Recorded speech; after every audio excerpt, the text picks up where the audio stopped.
희망찬 하루하루가 모여서 희망찬 내 인생이 됩니다. 그 시작은 바로 오늘 하루입니다. 안녕하세요. 희망찬 하루 희망TV입니다. 애청자분들의 성원으로 시크릿 7편이 아주 잘 마무리가 되었습니다. 제 개인적으로는 오랫동안 묵어두었던 숙제를 하게 되어서 너무 시원했는데요. 주위에서 영상을 보신 분들이 이해가 쏙쏙 되었다고 하시는 분들도 계셨고, 이번에는 확실히 현실에 적용하고 있다는 연락이 많이 오고 있어서요. 너무도 감사한 하루하루를 보내고 있습니다. 오늘 영상은 평범한 대한민국 여자가 유럽 10개국에 800여 개의 매장을 내고 매출 7천억을 일으킨 기적의 대한민국 50대 아줌마의 이야기입니다. 여러분들 축구선수 베컴 아시죠? 그 베컴과 엘리자베스 여왕을 제치고요. 영국 자산 기준으로 부자 순위 345위를 한 도시락으로 매출 7천억 원을 내고 있는 켈리 델리라는 회사의 회장 켈리 체의 이야기입니다. 베컴이 354위, 엘리자베스 여왕이 372위고요. 그 둘을 제치고 345위가 됐다는 엄청난 일이 생겼어요. 그리고 이런 결과는 겨우 7년의 시간을 통해서 이루어낸 성과입니다. 프랑스 경영대학원 석사과정 교재에도 이 켈리체의 회사가 실릴 정도로요. 그녀의 명성은 강력하고 대단합니다. 저는 개인적으로 3년 전부터 이분을 주제로 동기부여 강의를 했었는데요. 워낙 유명하신 분이라 한 편의 영상 가지고는 우리가 배워야 할 것이 너무나 많아서요. 1편, 2편으로 나누어서 영상을 올리도록 하겠습니다. 희망찬 하루 희망TV. 전라도 정읍에서도 한참 더 들어가면 버스도 안 다니는 아주 깊숙한 곳에 양지마을이라는 곳이 있었어요.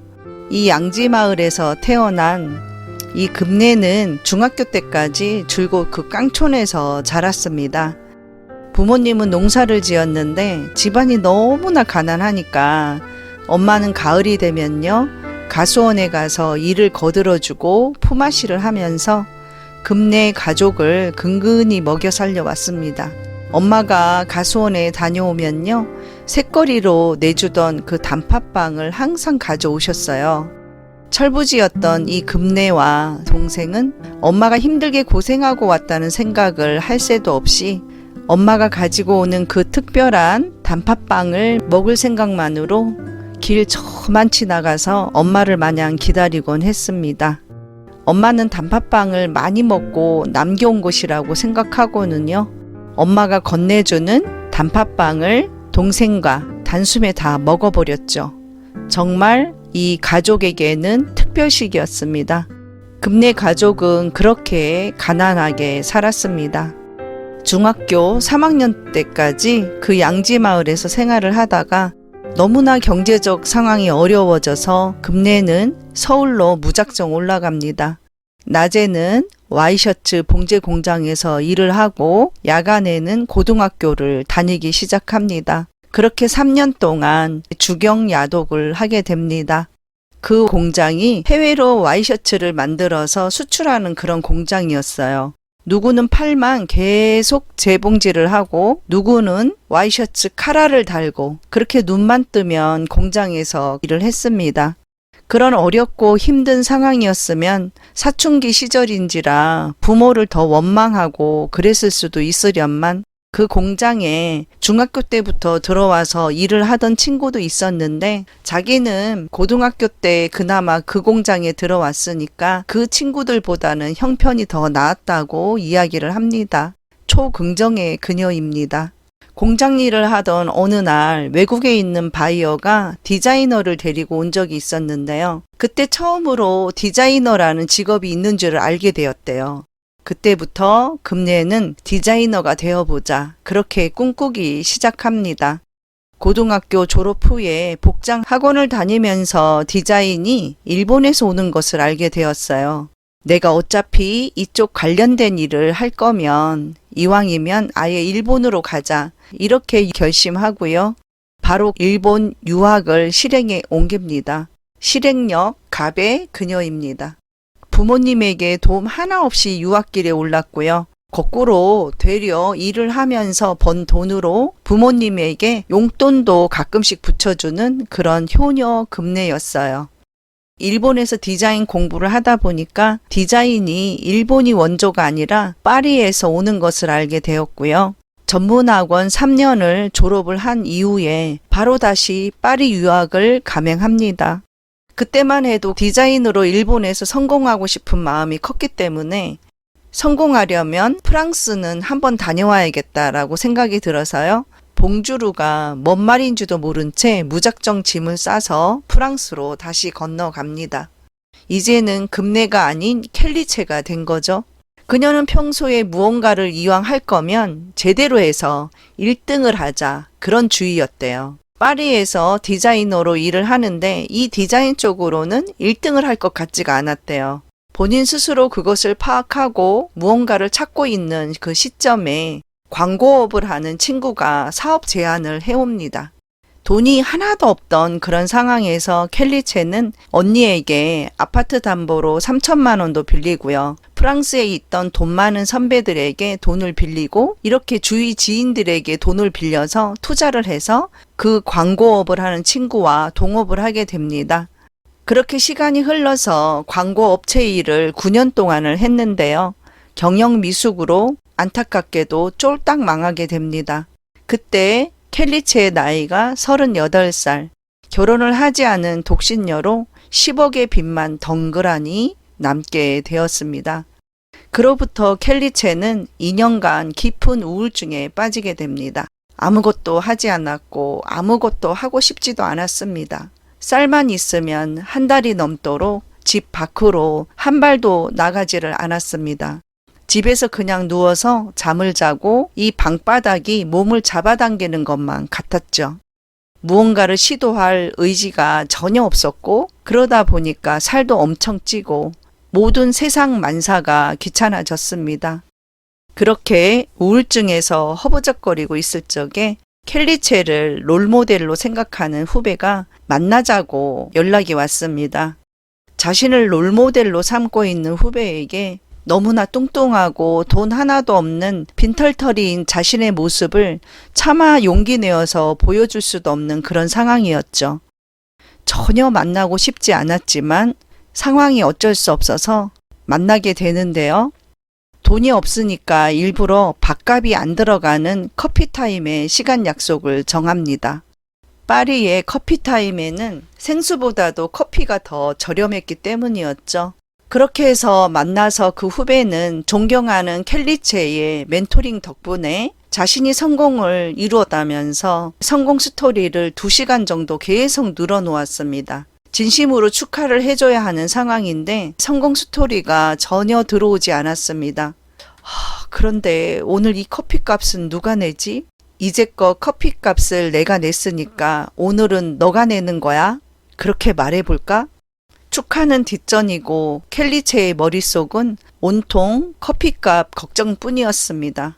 그 후배도 켈리체에게 커피값을 내게 하는 기회를 주려고 민그적거렸고 켈리체는 돈이 없으니까 민그적거렸고 결국 둘이 긴 시간 동안 서로 상대방 눈치만 보면서 시간을 끌게 되었죠.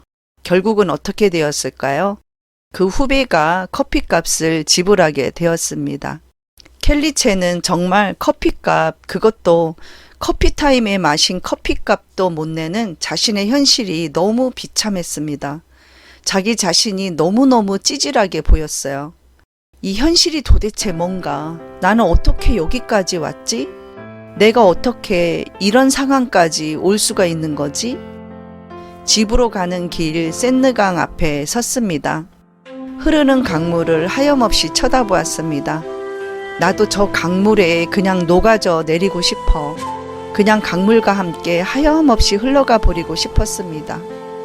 죽으려고 생각하니까 죽는 데에도 용기가 필요하다는 것을 알게 됩니다.